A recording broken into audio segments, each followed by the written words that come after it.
I'm Daniel Benjamin, and I'm delighted to welcome you to this evening's inaugural American Political Economy lecture entitled Opportunity and Exclusion in the New American Metropolis.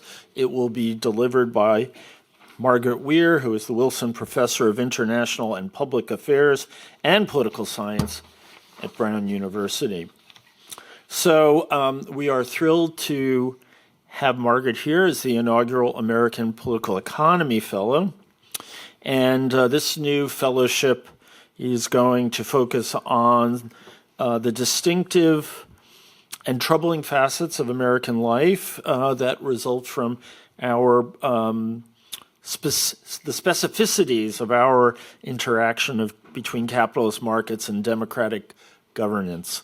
And as we know, there are a lot of inequities, and they are driving a lot of events in the United States, often in a direction that we don't particularly want. And that's why we're so delighted that Margaret is here. This is one of those events in which I have the distinct pleasure and high honor of introducing the introducer.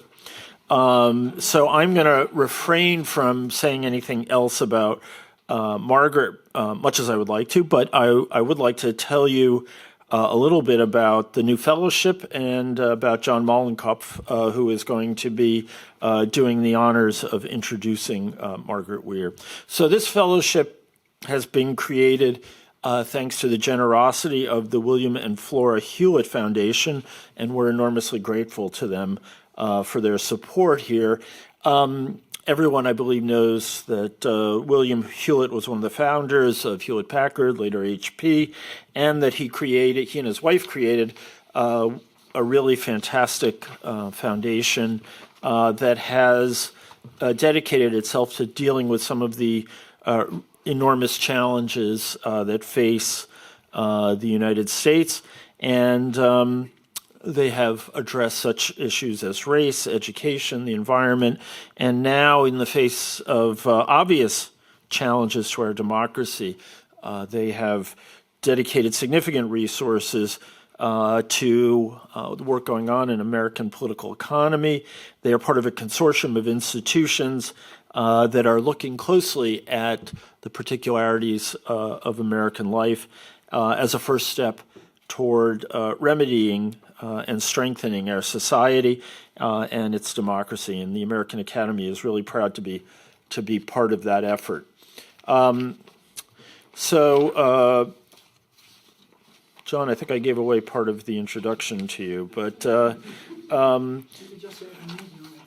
he actually needs no introduction, but I'm going to introduce him nonetheless. So John Mollenkopf is, and I hope I will get this right, is a distinguished professor at the CUNY Graduate Center in New York. So he is one of those rare academics who hit the jackpot, got to live in a great city, and teach great students at the same time.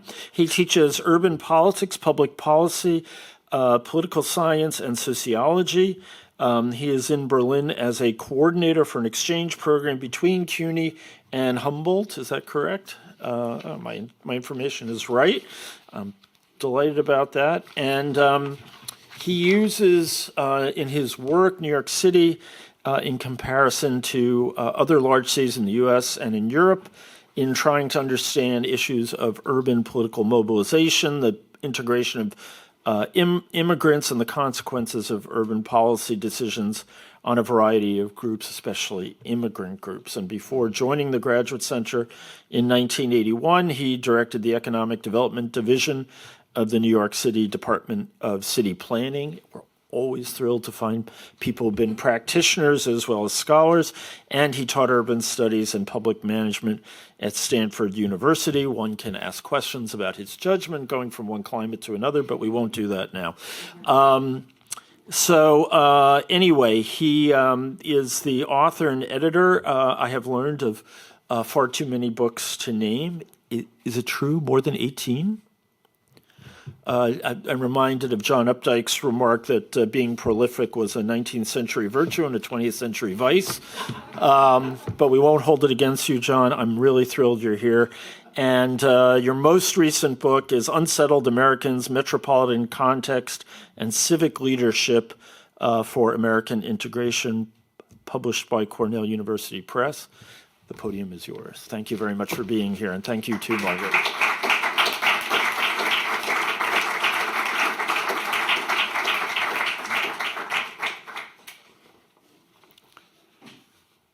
I don't normally read these things, but I will because I'm just want to get it exactly right.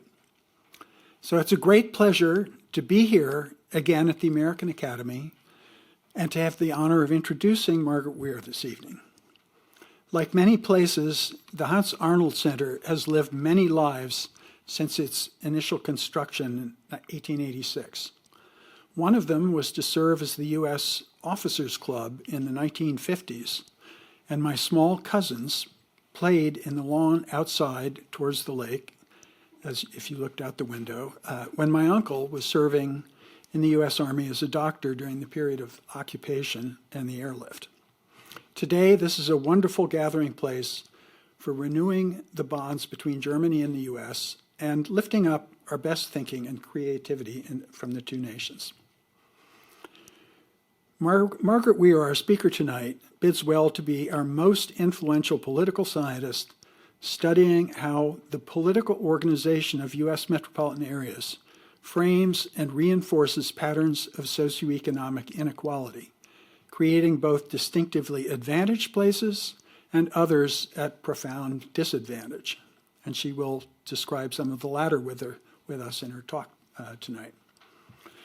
Her work analyzes both the vertical and horizontal dimensions of this dynamic. Vertical, because she's explored how representatives from districts in cities struggle in state legislatures and the U.S. Congress to win aid for their needs. And horizontal, in terms of how the political fragmentation of metropolitan areas and the competition among their parts is creating new forms of distress and abandonment.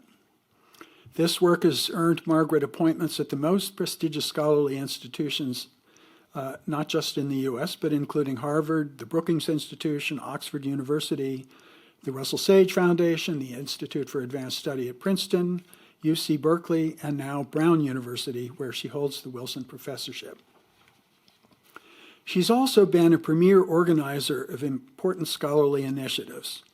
One was her creation and leadership of the MacArthur Foundation Research Network on Building Resilient Regions, which supported a group of us to analyze how immigration was introducing new cleavages into metropolitan politics.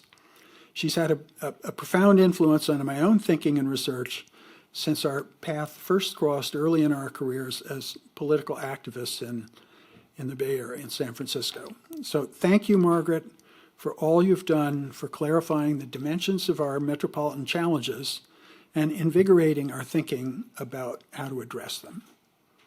We all are all grateful to you. So.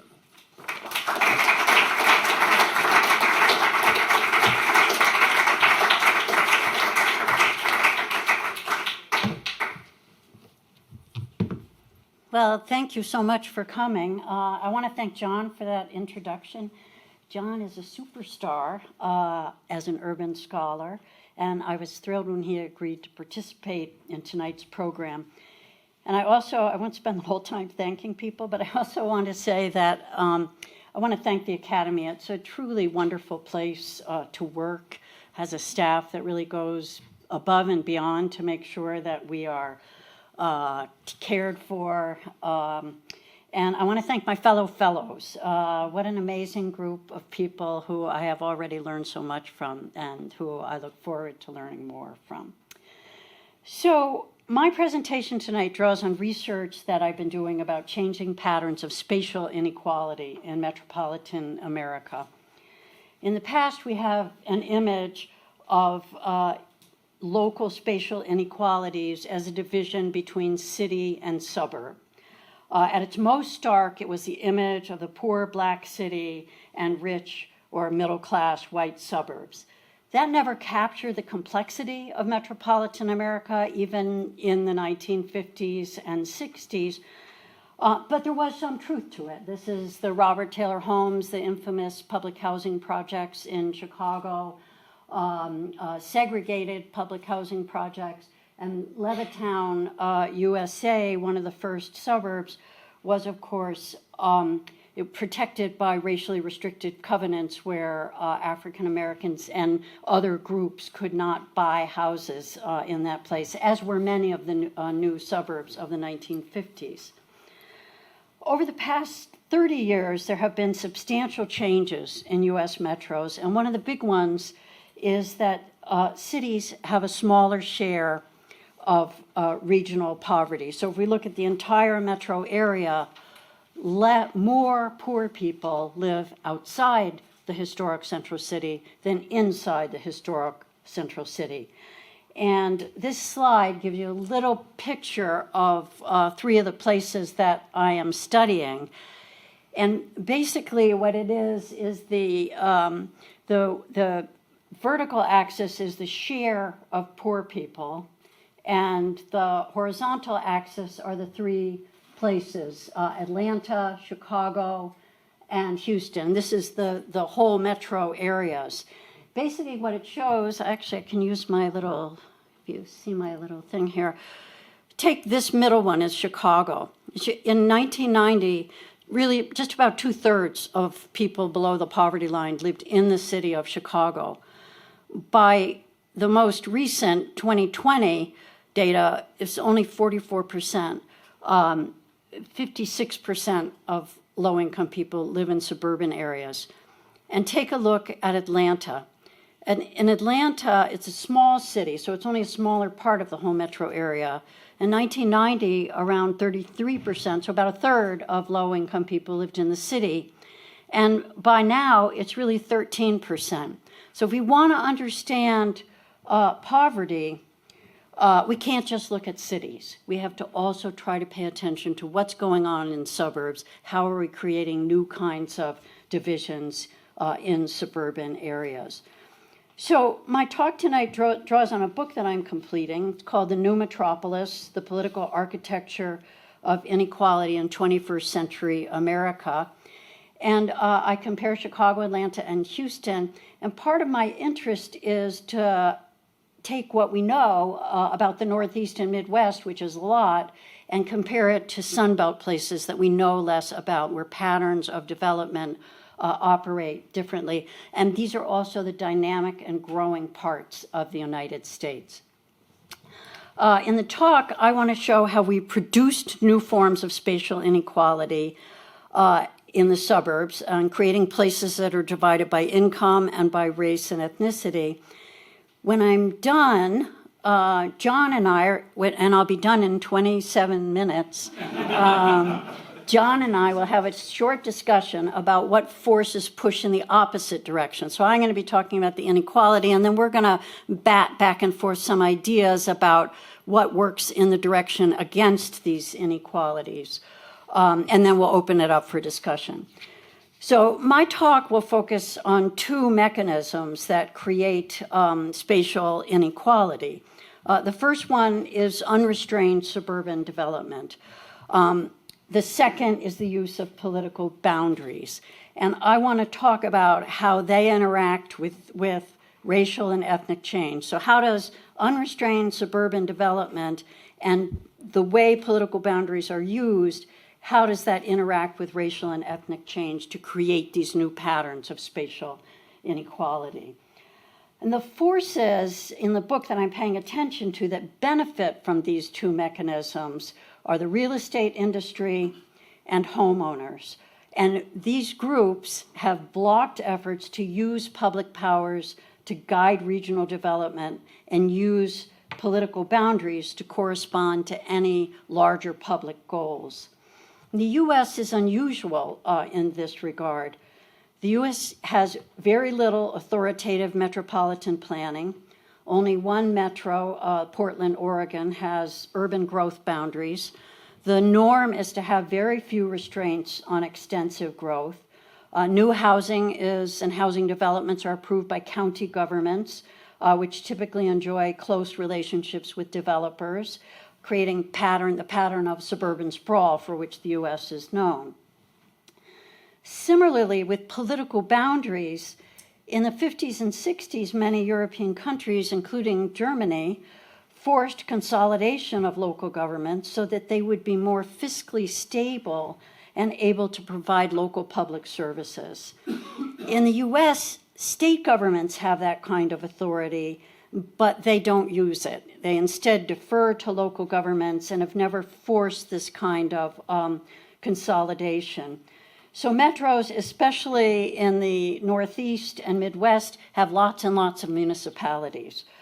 This is Chicago, which is the most politically fragmented metro in the U.S. It has more than 300 general purpose governments, and many of them are quite small, which has implications for what kind of tax revenues they can raise and what they can actually do.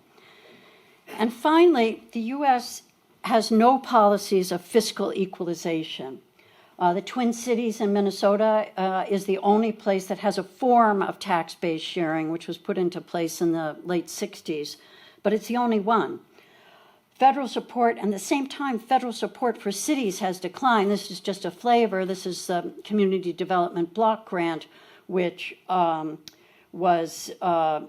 one of the grants that local places like because it provides them with a lot of leeway for how they can spend money. And this is one of the federal programs that dropped. They dropped during the Reagan administration. The Reagan administration had no interest in funding local governments, and they also eliminated other programs that funded localities. So that exacerbates this problem of local governments being responsible for their own fiscal house. So I want to start first with the unrestrained suburban development and show how it helps to create left-behind suburbs. So the Fair Housing Act of 1968 opened new possibilities for African Americans to buy houses in the suburbs where they had been excluded. But racial change in the suburb has set off white flight in suburbs much as it did in cities 70 years ago. Unrestrained suburban development plays a role here by ensuring that those leaving, mainly whites, have opportunities for exit. So a typical pattern over the last 30 years is for African Americans or Latinos to move into a suburb, looking for opportunities for home ownership or safer neighborhoods, all the things that whites move to suburbs for. And then this triggers demand for new development in the adjoining county. And then as whites leave, the increasingly minority and usually lower income, although not always, left behind suburbs struggle to retain population, business, and development. And we can see this pattern both in older metros like Chicago, this is Chicago, and in newer ones and growing ones like Atlanta. So to give you a sense of how this worked, in the suburbs south of Chicago, and let me show you where can you see my cursor? Yeah, so they're down. The red is the lower income areas, and so that's the area that I'm looking at. And I don't have the city line, but the city line's about here. That's the lower income suburbs. These suburbs were part of where the steel mills were in Chicago, and it goes over into Gary, Indiana, which is also steel. So this was steel country. This is the deindustrialized part of Chicago. And these suburbs suffered from that deindustrialization. But that wasn't the only thing that happened. As these suburbs became more racially diverse in the 1980s and 90s, they experienced white exit and a declining population. And I'll show you, white exit went over here, where my cursor is, to Will County, which was the adjoining county. Between 1990 and 2000, housing permits in Will County nearly tripled. In the late 90s, the county grew at 6 times the state average. And this is in a metro of stagnant growth. And it's a pattern we see in older metros across the Rust Belt, which has been called sprawl without growth. So people seeking to escape racially changing places, and then you get this filtering of people into other places, other suburbs, further out. The south suburbs of Chicago present a kind of a worst-case scenario where racial change led to depressed property values and retail flight. The case of the suburb Madison, Illinois, highlights how difficult it is for these communities to stop the forces of decline. Madison is a middle-class suburb where the African Americans moving in the 1990s had higher incomes than whites. But as racial change began and whites left, they began to avoid the nearby mall, the Lincoln Mall with its Class A realtors. And as whites left, the high-end retail firms left too. As one resident summed it up, the whites have gone, so have the services, stores, and buses. And critically, the revenue from sales taxes dropped. Madison sought to combat this with what they called the Green Project. And this was a set of strategies designed to bring prime retail back. A broad campaign engaged residents and local leaders, emphasizing that Madison's residents had money to spend. That's why it was the Green Project. Residents wrote to retailers, including Starbucks, urging them to open up in the mall. They had green dollar days when high-profile figures came through and urged residents to shop locally. The effort, which was written up by the International City and County Management Association as a best practices case study, seemed to be on the road to success when the 2008 Great Recession sent the entire area into depression. Retailers fled, the mall closed, and after a prolonged dispute, the city demolished it. With little retail, these suburbs have had to raise property taxes on homeowners in order to have budgets for their city. So these suburbs have some of the highest property taxes in the metro.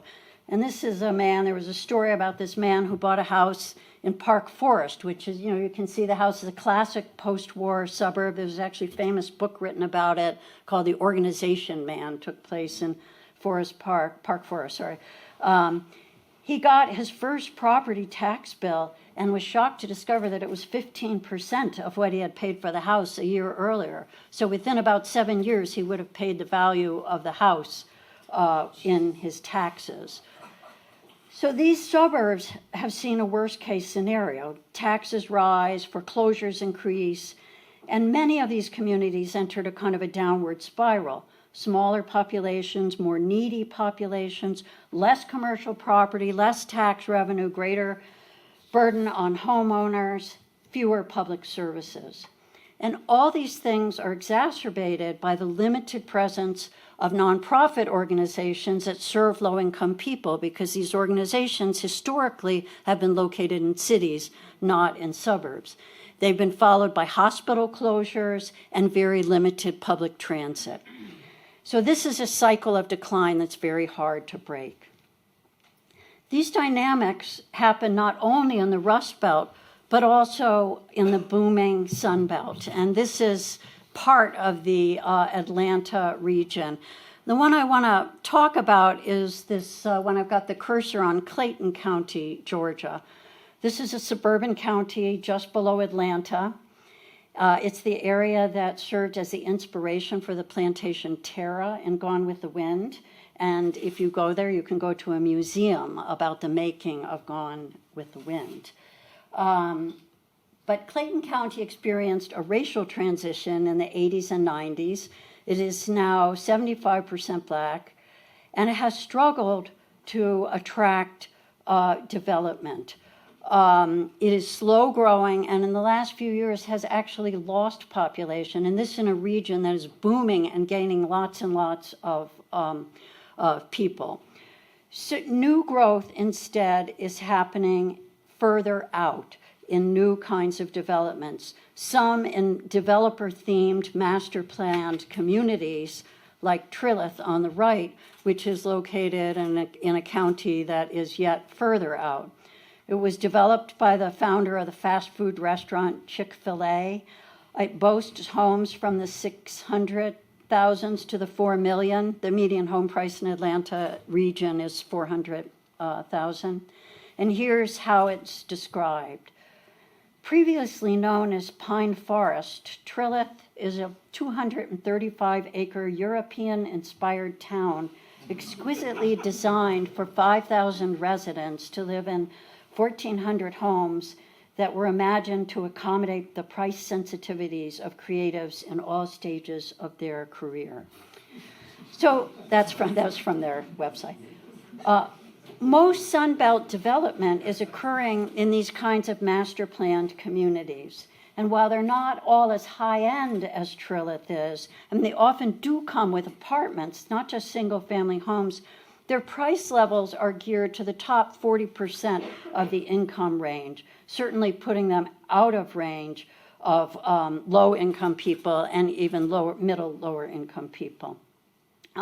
And most counties and states do not include requirements for affordable housing in these kind of master planned communities. It's worth noting that in the Atlanta region, Clayton County's issue is not just racial change, but also class. Some of the outlying suburban counties that are growing are majority Black counties with incomes higher than that in Clayton. So unrestrained suburban development makes racially changing suburbs more vulnerable to white flight or class-based departures. They leave behind places that have a hard time turning themselves around because new people coming to the area will avoid those places, and people that are there who have the money to leave will often try to leave, and they have little outside fiscal support. They're on their own. In the worst case scenario, there's a cycle of decline, and then this is more likely in the Rust Belt. If you look at the suburbs of St. Louis, if some of those you remember, Ferguson is this kind of suburbs, these small suburbs in declining metros. These places enter cycles of decline, but at the same time as these dynamics of decline are occurring, master plan communities are recreating suburbia out into the exurbs in ways that are less racially segregated than in the past, but still segmented by income. So how do political boundaries fit into this picture? My second mechanism of political boundaries. Political boundaries work to fragment the local public sector. Localities rely on land use restrictions like bans on multifamily housing to limit who can live in their communities. And this creates patterns of resource hoarding where affluent localities can preserve their exclusive access to high-quality public goods. In this sense, public boundaries are institutions with long-lasting effects. Not only do they shape who lives where, they also create deeply held ideas about what is natural and what is fair in the way we organize our metro areas. In the older metros of the North and Midwest, political boundaries were created 100 to 50 years ago so that the role of policy and racially restrictive covenants in creating them is now invisible. And the spatial inequalities that the boundaries create end up seeming natural. And this is evident that the boundaries are natural in efforts to promote affordable housing in more affluent suburbs. Like many states run by Democrats, Illinois has enacted some pretty mild measures to try to promote affordable housing in suburbs that they call opportunity suburbs, that are better off suburbs. Local governments now have to submit plans showing that they've zoned for affordable housing. The legislation has no real sanctions. Nothing happens if no affordable housing is built. They just need to show that they have zoned for it. But that has set off a furor among many high-income suburbs. Opponents of affordable housing have defended their communities as natural results of local self-determination or as reflections of neutral market mechanisms. And this is just as an example, an administrator of a small affluent suburb in DuPage County objected to the law and said, we've prided ourselves as being a high-end, low-density community. It's not natural for affordable housing to be here. Other suburbs decried efforts to promote affordable housing as social engineering, overlooking how their communities are in fact a product of a different kind of social engineering, racial covenants, and exclusionary zoning. Atlanta's cityhood movement provides another lens to understand the meaning of public boundaries. Atlanta's suburbs, I'll tell you what this is in a second. Atlanta's suburbs, like much of the South, were not separate municipalities. And this is one of the ways that the Sun Belt is different. Instead, they were unincorporated places, meaning they were ruled by the county government, not by an overlying city government. This meant that spatial divisions were much less protected by political arrangements. Instead, new suburban developments governed by covenants, conditions, and restrictions, and enforced by homeowners associations, provided a kind of private protection. Private amenities provided by the homeowners associations, which range from garbage collection to swimming pools to golf courses and clubhouses, hiking trails, etc., reduced interest in local public goods. Many local public goods, I want to emphasize that public, they had private goods and not public goods. Many affluent communities, including some I'm studying in the Houston area, prefer to remain unincorporated because they fear that creating a city would just add another layer of government and cause higher taxes. But since 2005, a cityhood movement took off in the Atlanta region.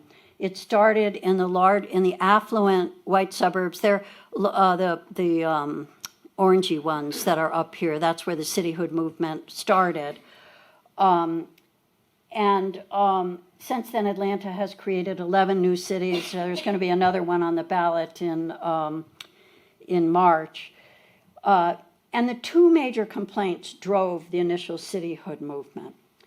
One was related to redistribution. These suburbs were ruled by Fulton County. The county was responsible for raising taxes and using them throughout the county. By the 1990s, the county, Fulton County, had become majority black. The governing body had become majority black. And in contrast to most other counties in the region, all but one were controlled by whites. Fulton County spent much more on social welfare, on health and social welfare than the other counties. So one objection was redistribution. The other objection was to uncontrolled development. Like most county governments, Fulton County enjoyed close alliances with developers who built multifamily housing outside the master planned communities on the boulevards that connect those communities. These apartments, now aging, were filling up with immigrants, especially Latinos, who came in large numbers in the 1990s, looking to live in these job-rich communities. These is where the jobs were, and this is where the good schools were. As the cityhood proponents made their case, they couldn't rely on the argument that the boundaries were natural, as in Chicago. They had to make positive arguments about what was fair and what is just. And there were three features of the campaigns as they lobbied, because this had to be voted on. The first one is that fiscal fairness means you don't redistribute. Proponents stress the importance of keeping tax dollars in their own communities. And so these two quotes give you a flavor. The first one is from a state senator who wrote legislation prohibiting spending tax dollars that were raised in the affluent white part of Fulton County in the less prosperous, largely black part of Fulton County. And he said, and I have the quote, is that the only people who are upset about this separation are those who believe some people should be forced to subsidize services they don't receive. It's a question of fundamental fairness. The second was a proponent of a new city of Brookhaven, saying, I don't think North DeKalb, which is where the Brookhaven was, gets its fair share of the taxes that we put in. In the words of advocates, politicians supporting cityhood and residents favoring it, taxes spent outside the community were a cause for grievance. And this corresponds with research about taxes in the US. People most positive about local taxes are most positive about local taxes, and especially taxes with people for whom they share a feeling of fellowship. So fairness is getting exactly back what you put in, not redistribution. The second argument they made about fairness is they routinely cast their cause as a matter of self-determination and freedom. The legislator who sponsored the bill in the state legislature to make Sandy Springs, that was the first city to become its own city, he defended cityhood with this: "I've never seen so many people who want a little piece of self-government." The language about the right to self-determination suffused these campaigns to create separate cities. And finally, cityhood supporters emphasized that they represented the American way. 2 decades before the Tea Party burst onto the national scene, advocates for creating the first separate city of Sandy Springs were staging annual demonstrations at the state legislature on opening day, wearing colonial garb and signs supporting cityhood to underscore these ideas about Americanness and freedom. Residents of the first 9 new cities were largely white, and all of the new city councilors that were elected from the first cities were white. But supporters of cityhood denied that race was involved. In the words of one cityhood supporter, these jurisdictions were based on geography and nothing else. We haven't seen any evidence of any disadvantage based on the creation of the new cities. But that geography was not race neutral. It was a product of decades of formal racial segregation and white flight after the 1950s. So to sum up the second point, for homeowners, political boundaries provide protection from the undesirable development, for keeping up their property values, and it also protects them from sharing their resources. So in the larger book manuscript, I'm talking about the interests for profit and protection and their role in creating inequalities. These themes resurfaced during the Obama and Trump administrations. Obama's Department of Housing and Urban Development made some minor regulatory tweak to the Fair Housing Act of 1968 that included new provisions for how localities had to attest that they were affirmatively furthering fair housing. That was in the language of the law in 1968, that localities that receive public money have to write reports that say how they're affirmatively furthering fair housing. So they strengthened this regulation mainly by changing the process and the reporting requirements, more participation, some requirements around mapping, but there were no new mandates for this. Nonetheless, as you can see, it set off fear-mongering. There is a book about Obama's war on the suburbs. It set off fear-mongering on the right that Obama was going to come to your community and take your stuff. This quote from Rush Limbaugh captures it.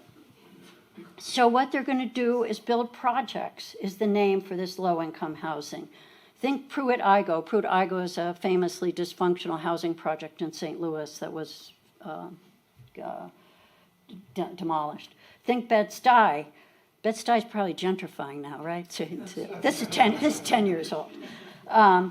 They're going to build public housing in these affluent suburban areas to make sure that there's diversity. This is what people who are aware of what Obama's doing are calling his war on the suburbs. I realize some of you are thinking, come on, Rush. Folks, please use your common sense. You know that practically everything Obama's doing is based on redistribution, and redistribution is what? Taking from those who have. So these are powerful themes, both at the local level and increasingly at the national level, and I'll spare you the tweets that Trump had about this topic. So I will conclude by coming back to inequality. In the U.S., high rates of inequality are the result of many features of our economy and policies. Low wages, weak labor movement, weak welfare state that leaves many people without health care or with very costly health care, limited retirement benefits, especially for lower and middle income people, limited child care. I could have another 25 minutes on this topic, but you get the idea, is that there are many forces promoting inequality in the U.S. But what's important about spatial inequalities is that they concentrate these disadvantages in single communities that are often racially and ethnically distinct. And those communities are then divided by public boundaries. When they're divided by public boundaries, oh yeah, I was going to have this, it leads to a perverse outcome where the places with the most need are the least able to build a strong public sector that can address that need.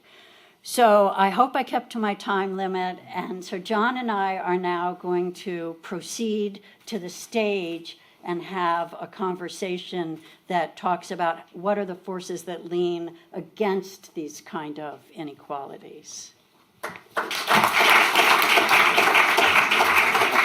Well, the flip side of Margaret's analysis, which she didn't get to talk about tonight, but is very well analyzed in her work, and she has a chapter with Desmond King from a book that she helped put together that really synopsisizes all aspects of her argument in a very, brilliant and concise way. And on the other side, the places where affluence and inequality coincide in such a way that redistribution is possible are the strong economy big cities. And the three that you're studying, Chicago is maybe a little weaker economy than Atlanta and Houston, but they're all pretty strong. So inside of central cities, they're all within one boundary, so they can have a battle over what they're going to do, at least to address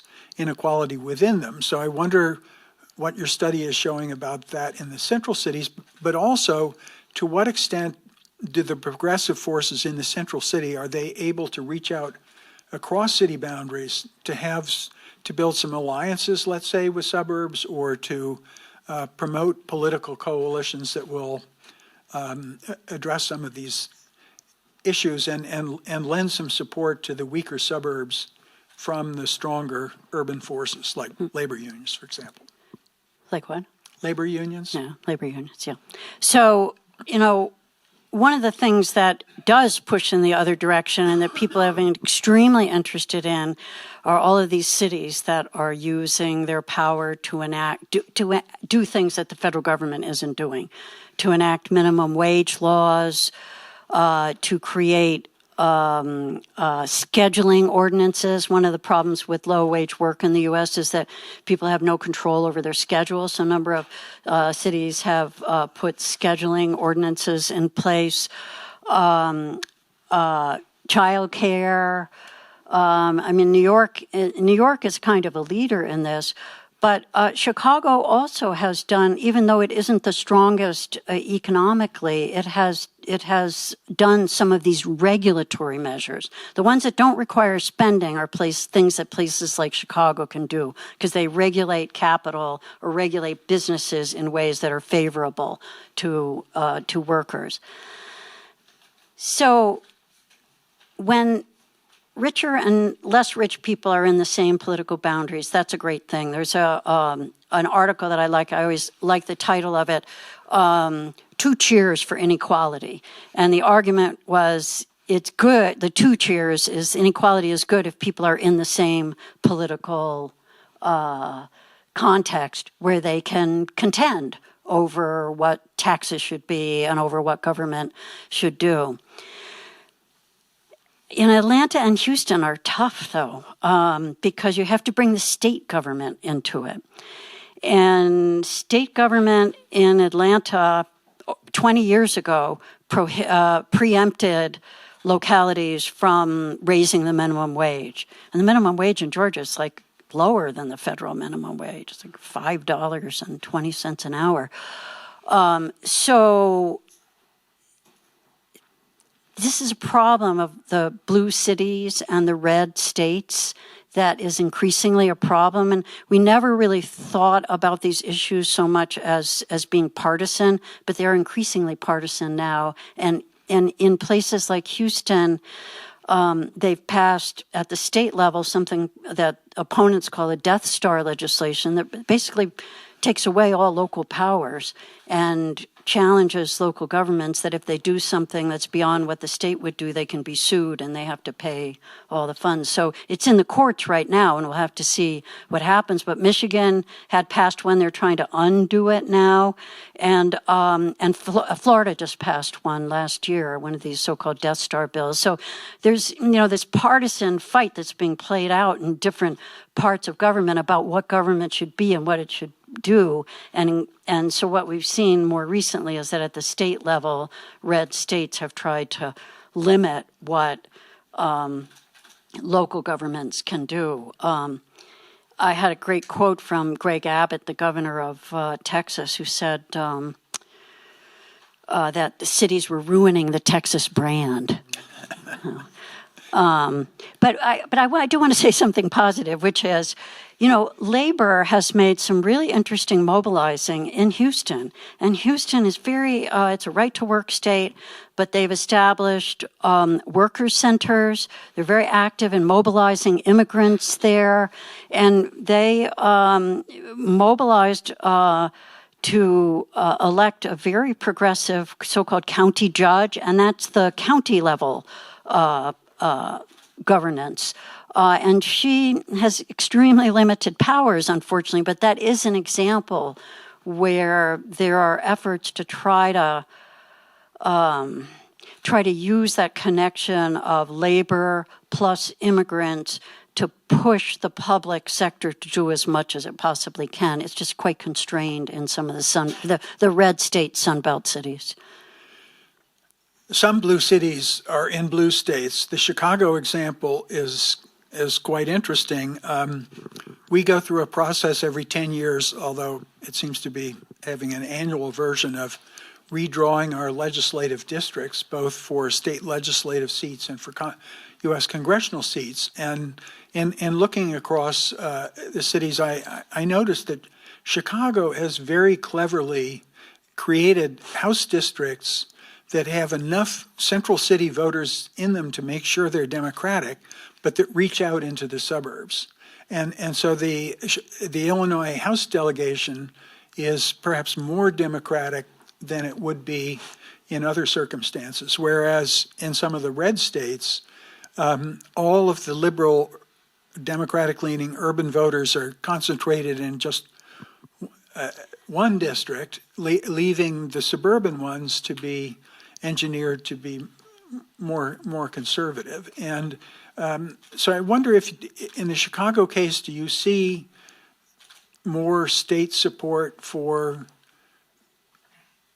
metropolitan equalization or battling the kinds of forces you're talking about? It stems from the Chicago political machine. They know how to do everything to get political advantage. If there's something that will get political advantage, they did that decades and decades ago. So it's actually not new, because it used to be that the delegations would do whatever the mayor told them to do. People would leave national office to go back to Chicago because that's where the money and the power is. So they're a little unusual in that regard. But this issue about districts and how they're drawn is a huge fight in a place like Atlanta. The Atlanta suburbs are super, super, super diverse. They have immigrants from all over the world, and some of them are turning quite blue or they're purple. And there is a lot of fights over and that's what the cityhood is partly about. We want to keep our own stuff to ourselves, but you also see it now in the way districts are drawn at the county level. You see it in how the districts are drawn at the state level. So these are very active conflicts because how, people from Wisconsin know how you draw the lines determines who's in office and what can be done. I'd like to follow up the point that you just made about Atlanta diversifying in terms of immigration particularly, and the largest, most rapidly growing immigrant groups in the U.S. are both Latinos and various Asian groups, and probably all three of the cities see that to some extent. In the Atlanta case, the immigration is largely outside the central city of Atlanta, to the northeast in particular, and the picture you painted earlier in your talk was very much of a black-white story, which is certainly fundamental to how metropolitan areas have evolved, but a lot of the major northern cities are losing black population at this point. As is Chicago. And Chicago is certainly one of them. And on the other hand, the growing populations are of immigrant origin. So my question is, how do you think the immigration-driven diversity is altering the picture that you painted, which was certainly anchored in the 1950s, 60s, black-white? Yeah, I mean, the thing I would say is that, that multiple things are happening in that the experience of some immigrants is rather like the experience that I described for African Americans. So you can look at suburbs in Chicago like Cicero, and it is 85% Latino, but it experienced white flight. It is larger and it is not so distressed as the other areas, but it is it's an area of hardship. So some aspects of the Latino experience are similar to that of the black experience in Chicago. I would say in the Atlanta suburbs, they're trying to figure it out. It's amazing how diverse it is and how new that diversity is. So like a lot of places, they built apartment buildings in suburban areas thinking that young white singles were going to live there. And that's who originally lived there. And now those apartment buildings are filled up with Latino families, especially, and then also Vietnamese and other Asian families in the Atlanta suburbs. And they are demolishing a lot of those buildings. So there's a push and a pull, but some of those communities are now so different that there's possibilities for them to behave differently politically. They're more, purple than they were. The other thing is that they're not as opposed to public spending and public facilities. So Atlanta basically for a really long time had no public transportation outside the city of Atlanta because the other counties had to vote to pay taxes to support it, and they always voted no, and it was always racial. And this one county that is now very diverse, it just voted, and it voted no again, but it was very close. And it's because of this, it is so much more diverse now. It was a white flight county. It is now, minority white and majority everybody else. And so I see sort of more possibilities for a stronger public sector from immigrants because they don't have that same idea that public equals something negative, which I think that is particularly strong in the Sun Belt because of the way those communities developed.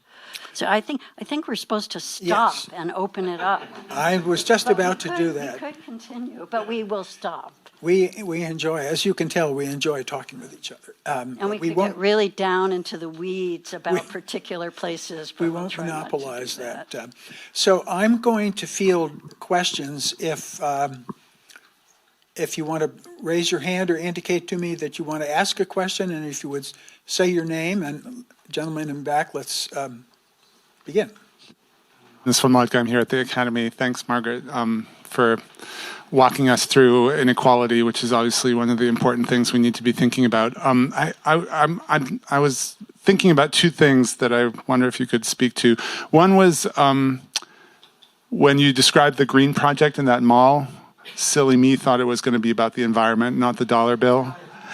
I'm curious whether the language of the environment and gets invoked. I'm thinking of things like green belts to create spatial boundaries, spatial forms of exclusion, or raising property values artificially, and where maybe that language gets instrumentalized for. Does it exacerbate or does it alleviate inequality? Is that something you come across?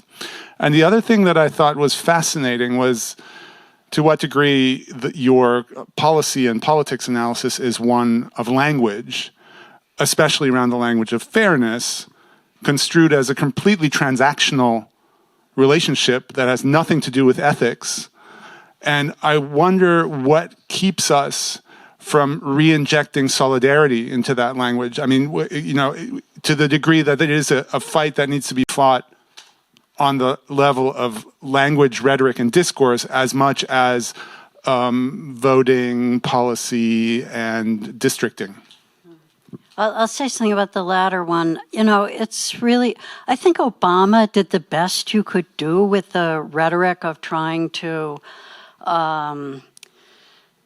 talk about us as one, but he slipped once and he said something about redistribution, and hence you get that that kind of fear he's going to come and take your stuff.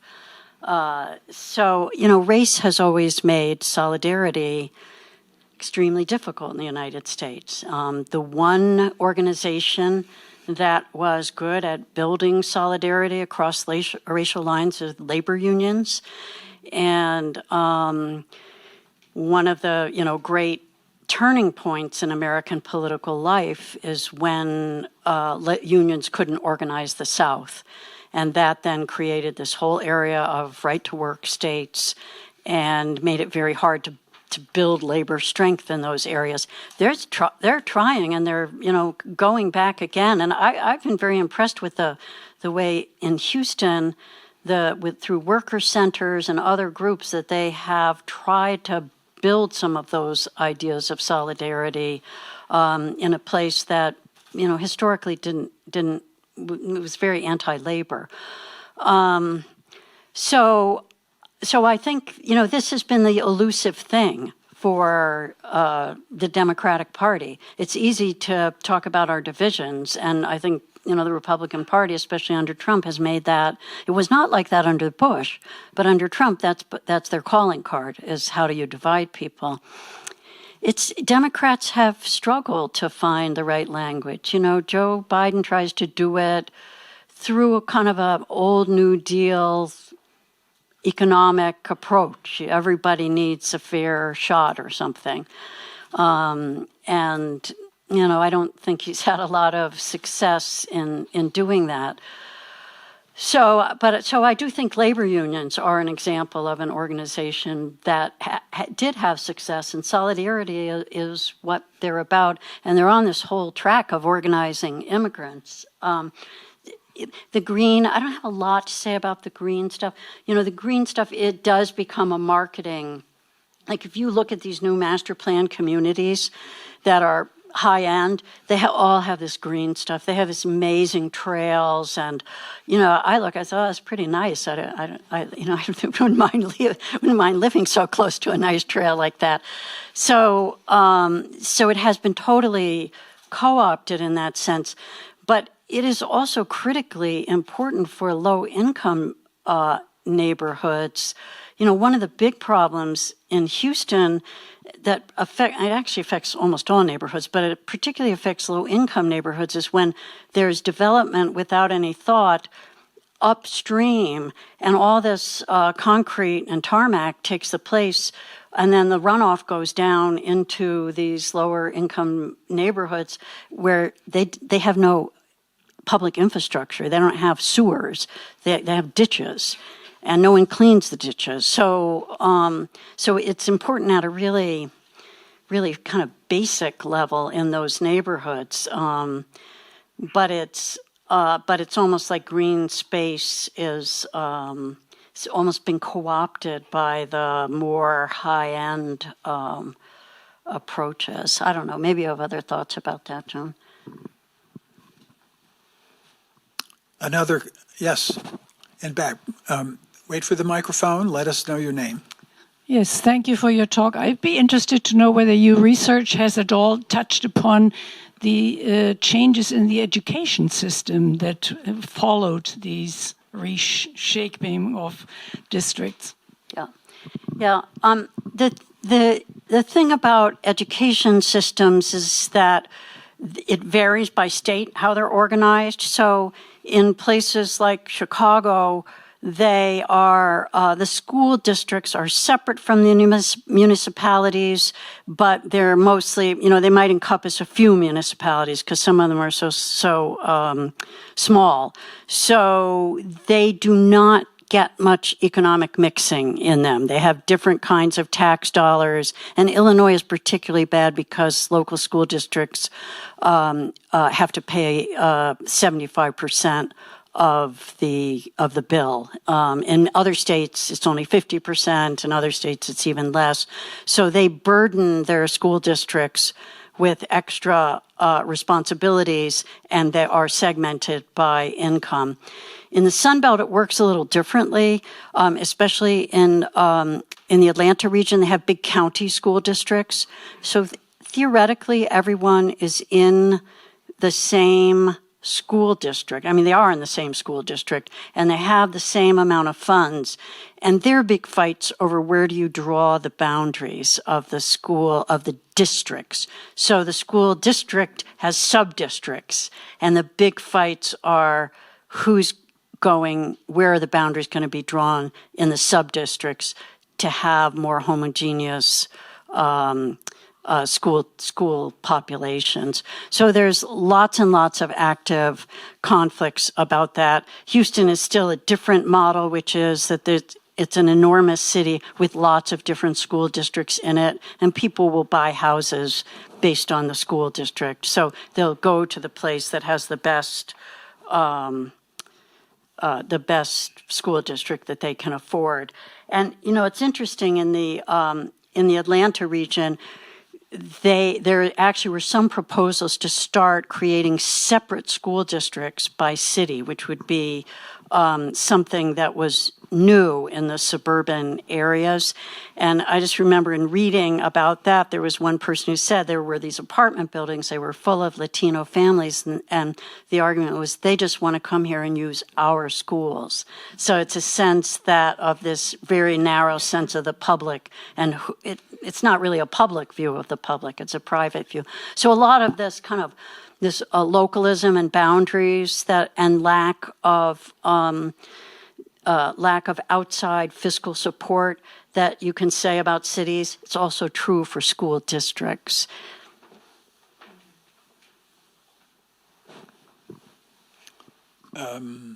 Yes. And then this gentleman in front. I'm Lee Rayford. I'm a fellow here at the Academy. Margaret, thank you. That was a really powerful, sobering, frankly devastating research, and really important. And I'm really struck by where you concluded your remarks by saying that spatial inequality concentrates a long list of different kinds of equality into specific places. But it seems that in your narrative that the persistent targeting of Black communities in particular is a recurring feature, right, of this story. And so racism, not as a byproduct of spatial inequality, but a driving force in it, right? And so you talked about the disinvestment and decline of these suburban communities is like this long history of an entrenched anti-Blackness. So white flight, extraction of tax dollars from Black communities at rates that seem unprecedented for white homeowners, active disinvestment of goods and services from communities that become increasingly Black, middle-class Black communities that slide into lower class, like made precarious, gentrification as a process of resegregation, and that just really the general disposability of Black and brown communities in these places. And your research is really just demonstrates that at every turn. And so I'm wondering how we understand, I guess, on one hand, the distinction between Chicago and the Sun Belt, and particularly the Sun Belt as the legacies of living the legacies of slavery and Jim Crow, as that form of foundation of housing inequality in these places. And I'm wondering if these challenges become intractable without focused attention to race. And I guess the last, so the one question is sort of the longer history of slavery and Jim Crow is underscoring this. And then the second question is, I'm wondering if there are groups, grassroots organizations that maybe within or alongside formal political or labor organizations that are attending to these questions of I guess, abolition in the sort of larger Du Boisian sense, right? Like, how do we undo the structures of slavery and Jim Crow in order to actually get at this long list of inequalities? I know that was a lot of question, but it's all because your talk was, it really got me thinking about these questions. You know, there's grassroots efforts have never stopped, even under the worst of circumstances. So, you know, I'll use a Chicago example, but, you know, there have been efforts to, on the one hand, the government is getting rid of all the mental health centers in the city. But there's pushback against that. Even when they couldn't make the city do anything, groups went to the state and they said, "Can we create special districts where we'll fund through our own taxes in this area mental health centers?" So as I've been doing this, have been impressed by the creativity. Like, if we're blocked here, we're going to go here. And all the way along, and I mean, what that has led to in Chicago, and this is what, you know, there's so much work that talks about neoliberalism, can't even say it, neoliberalism, and, you know, but there's politics, and politics matters. It matters if Rahm Emanuel is the mayor versus Lori Lightfoot versus Brandon Johnson. And, you know, for the first time in 50 years with Lori Lightfoot, there's an effort to invest in the Black neighborhoods that had been, I mean, in the book, I call it institutional stripping. It goes beyond disinvestment. It's just like literally taking the institutions out. So there's always efforts. And, you know, so the question is, how might they be strengthened? And one of the things you see is that it makes a difference, like who's in state government. And one of the ways that some of these places have gotten money to do some of the programming that was pulled away from the public sectors through the marijuana tax has been kind of a plus. So I would say that there are always efforts and that they have never stopped. And the same is true in the South. It has always been true in Atlanta. I learned long ago, and this was a different project. It was on African Americans couldn't vote in the primaries because there was a white primary. But in the 1930s, they were super organized to vote on a bond issue, and they were only going to vote for the white bond issue if there was a black bond issue. And this was in a time of segregated schools. So, you know, there has always been organization. You know, Houston is the place where in some ways the arrival of immigrants kind of has shaken up a politics that was very exclusionary. And it's very surprising for someone from the North to see what some of the Black neighborhoods in Houston are like. Some of them are sort of original places where slaves after slavery went to establish places of safety. Well, some of those places have gotten annexed by the city of Houston, but they were annexed 50 years ago, and they still don't have sewers. You know, so they have this kind of, they look like rural poverty, but they're in the city. So that, Houston is fascinating in part because it really was ruled by a white elite for a long time. And that has changed. And so there are a lot of efforts to figure out what does this new politics mean. And the former mayor, it was actually from that neighborhood, Ickers Homes, he said, I'm so constrained tax-wise because once the city started to I'm going to say something negative. I keep saying something positive, and then I say something negative. But the city diversified, and right after it began to have more representation of African Americans and Latinos on the city council, it passed a tax cap on how much the city could spend. And the last mayor just was so frustrated, like there's so many things I would want to do, but I'm limited in the amount of money I can raise. And that's now exacerbated by what's been done at the state level. So, but I do want to, let me say something positive. Which is the one thing that I have found fascinating is that because politics is so hard in Houston and in Texas, what people have done, and this is just one case, where this woman has built an organization that is like a para-state. It's a social service organization, but it registers people to vote. And it exists in 70 locations throughout the metro area. And in a way, it bypasses politics. It establishes programs that allows them to draw down money from the federal government directly to these programs. So there's, jobs programs, there's child care, there's some health care, et cetera.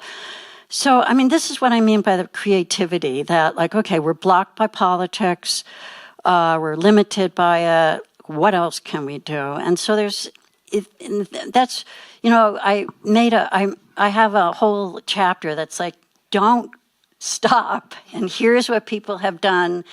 And there's a lot against. I'm going to say also that a federal government that spends money can make a huge difference. The neighborhood that Obama used to organize in wanted public transit for 50 years. They've been mobilizing for it since the 1960s, which is longer than 50 years. And there's finally now, they've been mobilizing, so that's a piece of it. But federal money to put in there is the other piece of it, and I think they're finally going to get it.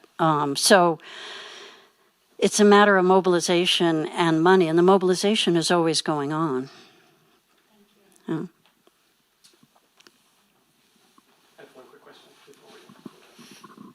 Hi, RJ McGill from the American Academy. This will be a kindergarten question compared to Lee's. A little more meta, since we have two experts here. I was wondering, just in your careers, when you began to see this degradation of this idea of the public in America's urban centers. I know it's a 10,000-foot question, but at some point things become less credible after FDR or something. I'm not sure when exactly, but just in your own experiences and scholarship, when did you start to see that things looked less rosy for what we consider public? Well, I think some of it starts with suburbanization, post-war suburbanization, which, is sort of creates a very segmented public and different kind of public. And and then as cities kind of became more distressed and became more black and brown, suburbs wanted to distance themselves from the public. But I think in a lot of Sunbelt, cities change their names. Like East Detroit changed its name to, what did they change their name to? Something like, Fairhaven or something. They did. They changed their name because they didn't want to be associated with the city. To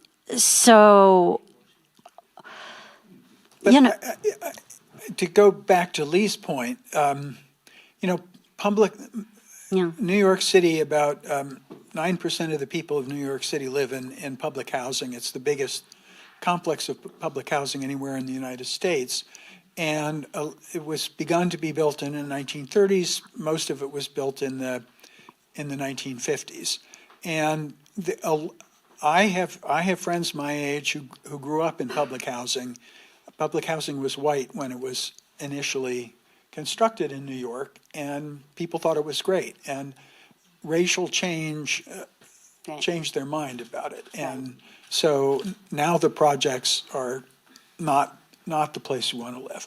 But it's interesting that even in New York, there is a very strong constituency for finding ways to recapitalize public housing, which now is sort of at the end of its useful, functional life, just because it was built so long ago. And it's a terrible dilemma to try to see how we finance it. But if you want to be left with one positive, and I'm sorry to honk the horn for New York City. New York has a $110 billion budget. Roughly 80% of it is raised from its own resources. We have a substantial property tax, sales tax, and an income tax. The economy of the city is strong enough so that about 20 large office buildings pay about half the property tax. So in a sense, we're exporting the property tax to the rest of the global economy.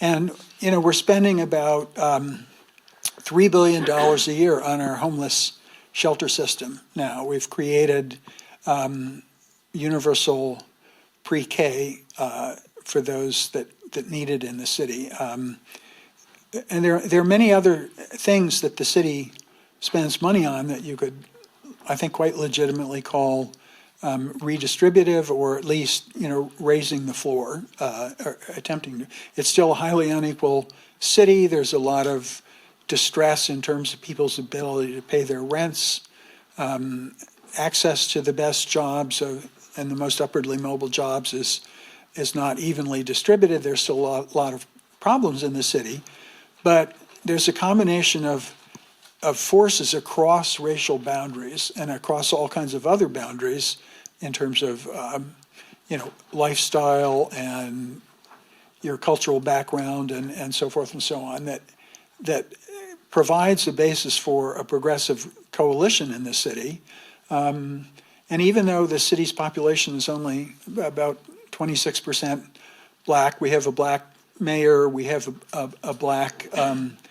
But both the houses of our state legislature are led by African-American elected officials, one of whom comes from New York City and one is from an adjacent suburb. So it is to some extent a counterexample to the broader picture that Margaret has painted of a system that is distressingly reinforcing inequality in a way that seems unbeatable or unaddressable in some way.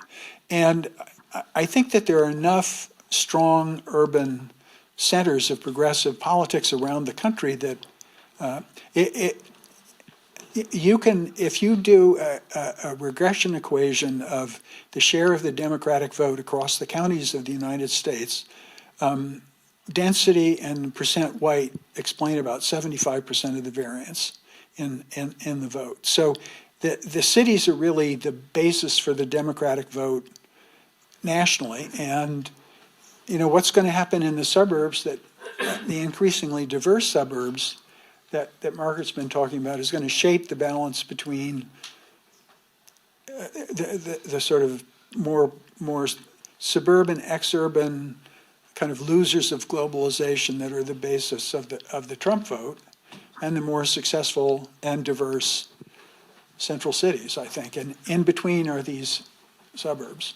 And the thing I wouldn't leave out are the states, because it matters that New York State is this liberal democratic state, not quite liberal enough to pass the affordable housing in the suburbs regulation that your governor wanted to do. But I think you're going to see differences in red states versus blue states, because red states are going to try to tamp down on this as much as they can, and